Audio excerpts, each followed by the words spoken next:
Thank you very much. First of all, I would like to thank Mahis and the Citizens team for inviting me to speak about innovation and social entrepreneurship. And I applaud your hard work to organize this second edition online so that we can continue having critical international discussions on the topics that affect youth the most. So really, congratulations. So I thought I'd start my story in 2017. In 2017, I just finished my master's degree, so freshly graduated. My grades were not too bad, not too high, but I was doing really well in the subjects that I loved, and I was doing great in the subjects that were meh. So I was there, out in the field, applying for jobs.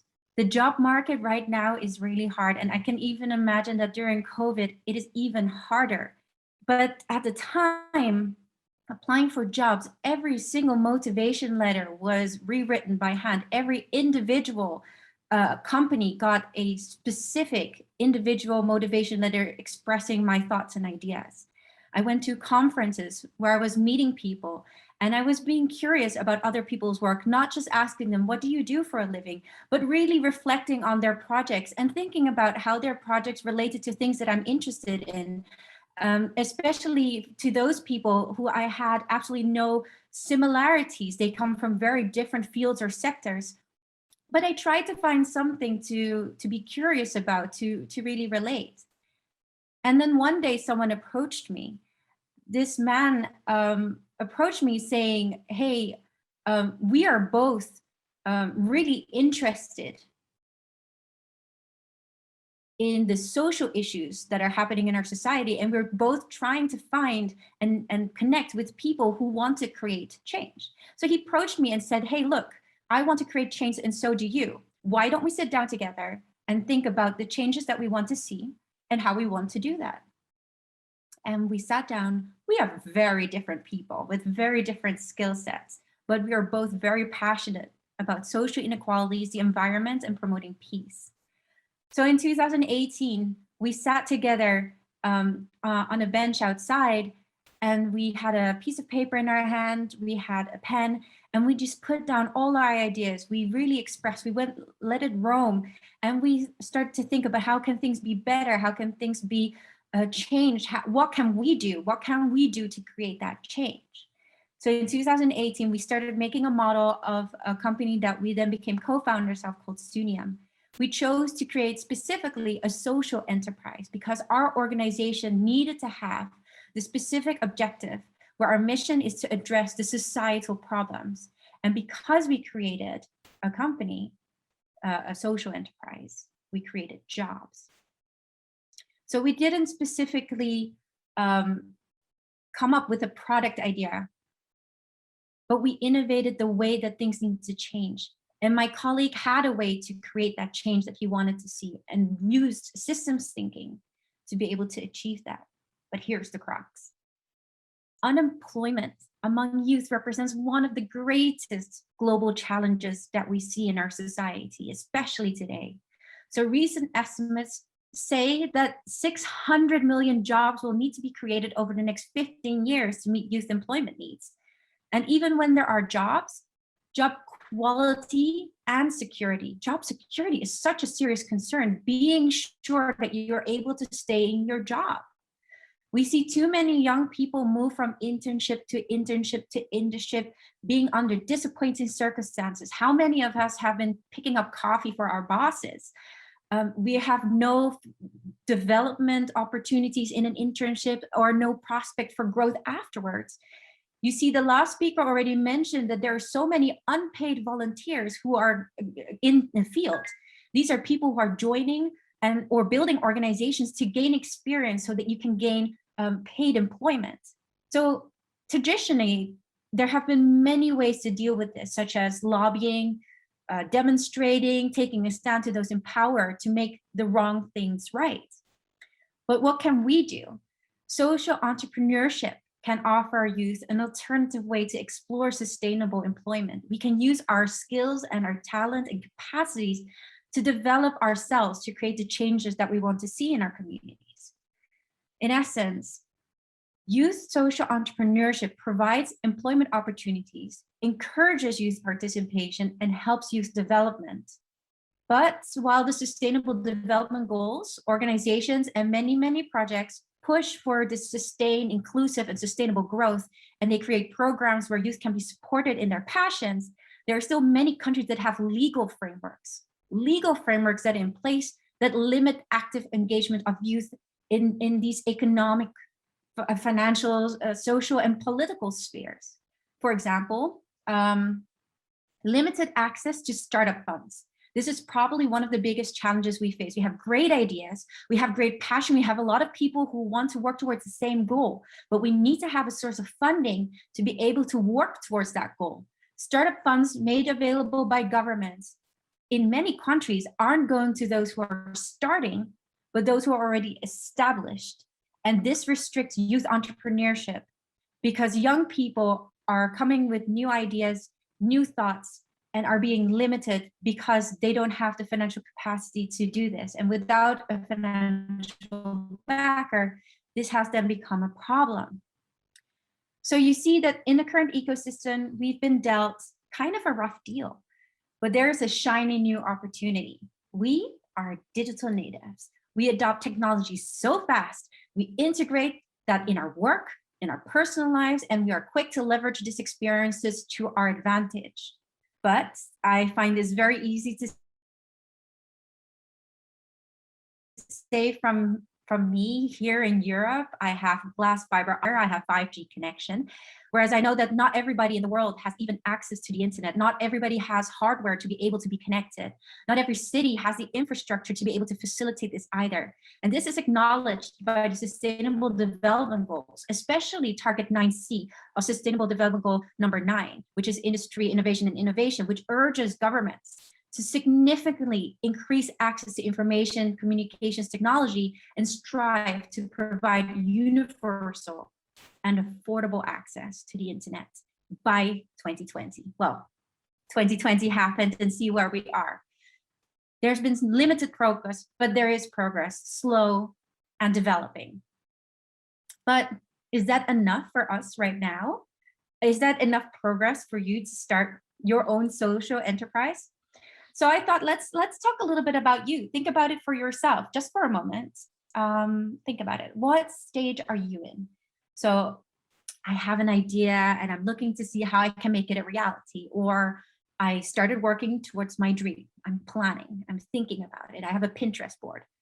I am successfully working on my projects. I'm making progress. Or I'm struggling and I'm looking to be inspired. Perhaps you're thinking, I want to do it the traditional way, but I'm curious and I want to know more. But whichever stage you're in, that's a great place to be.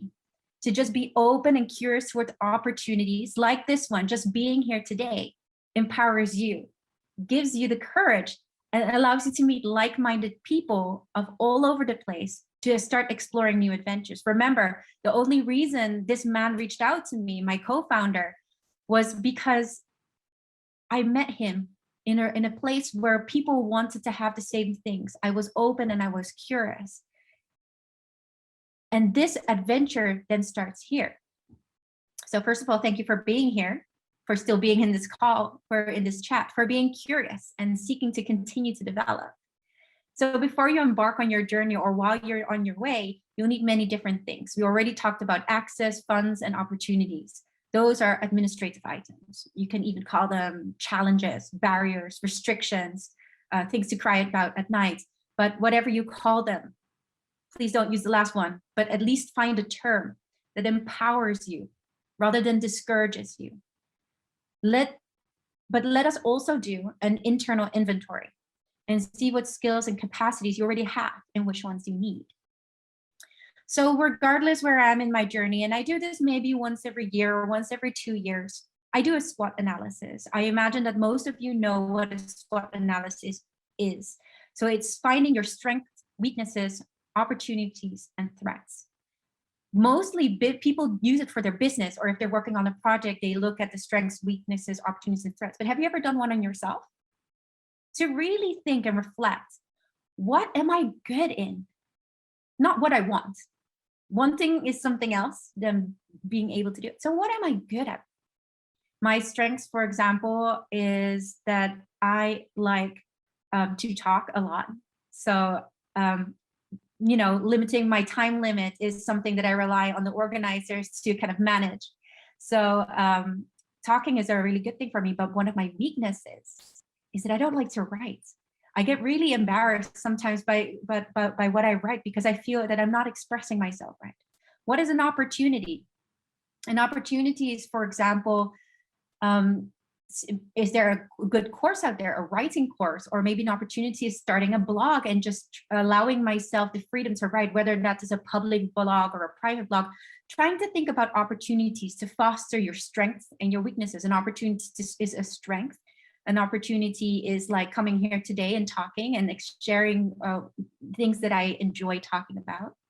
And what is a threat? Things that hold you back. What is holding you back? Some things are internal. Sometimes you hold yourself back. I can't do this. I'm scared. I don't have the right people. Some things are external, financial capacities, access capacities, those are threats. And having them outlined together, you can start making a plan and an idea. And then you have a really strong start or a strong overview of where you're at and making sure that you can then move towards your goals and seeing what is missing to achieve that, or which you need to emphasize to get there. So having a good SWOT analysis on yourself and on your business is a great start, but it's only a start. I fundamentally believe in peer-to-peer learning. I believe in finding a mentor and being a mentor. Going on this journey all by yourself, figuring it out without having someone to reflect on the issues, to tell you, does that make sense? Those things are really difficult to assess when it's just you, especially in the field. If you're young, you don't have experience to compare it with per se.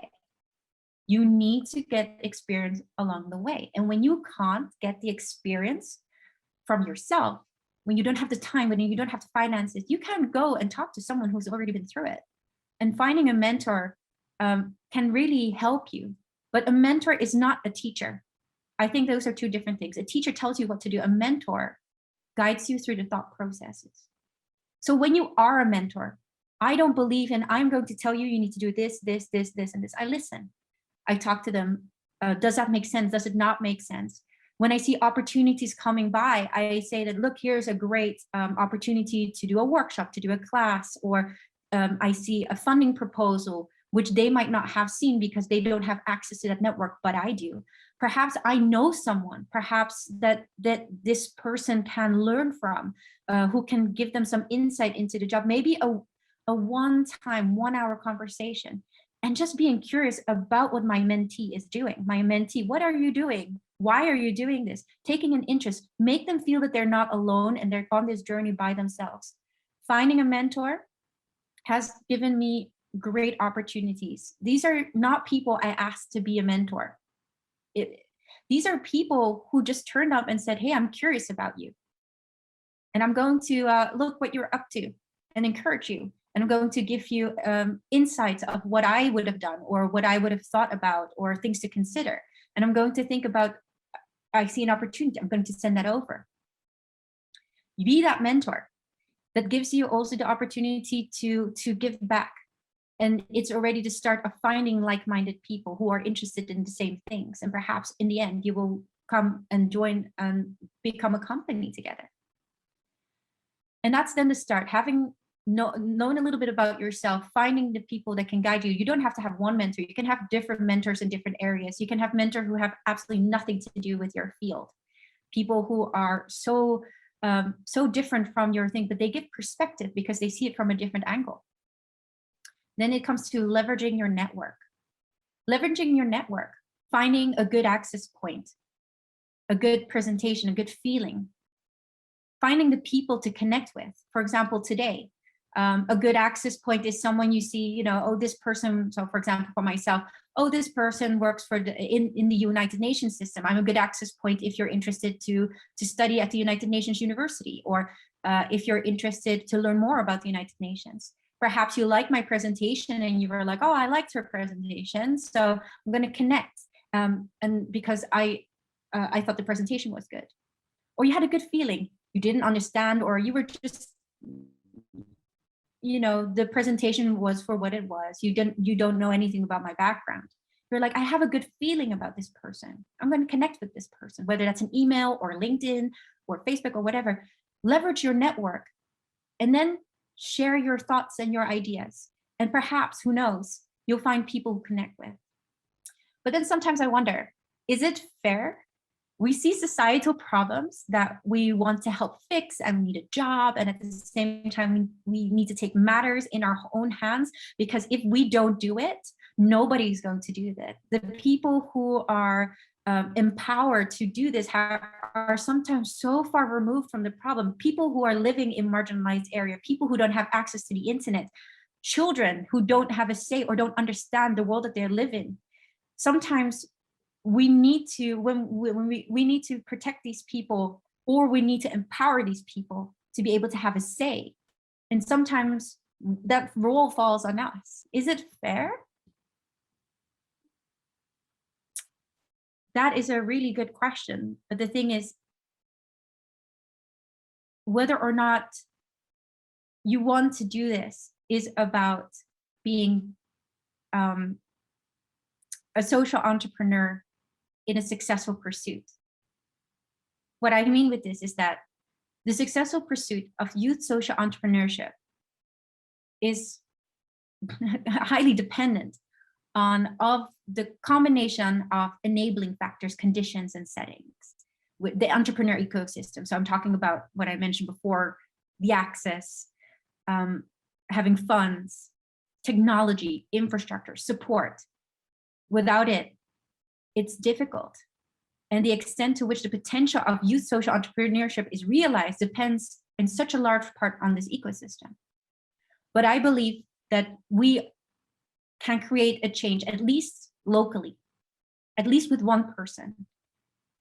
Starting with yourself, doing your SWOT analysis, finding a mentor and being a mentor, and leveraging your network.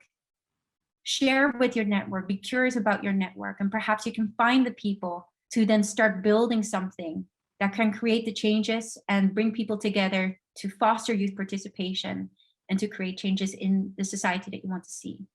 So to go off the beaten track into social entrepreneurship takes courage, but even more than courage, it takes curiosity. So I hope that you'll continue to be curious. So if you have any questions, please feel free to ask me, and I'd be happy to respond to any concerns or issues or ideas that you may have.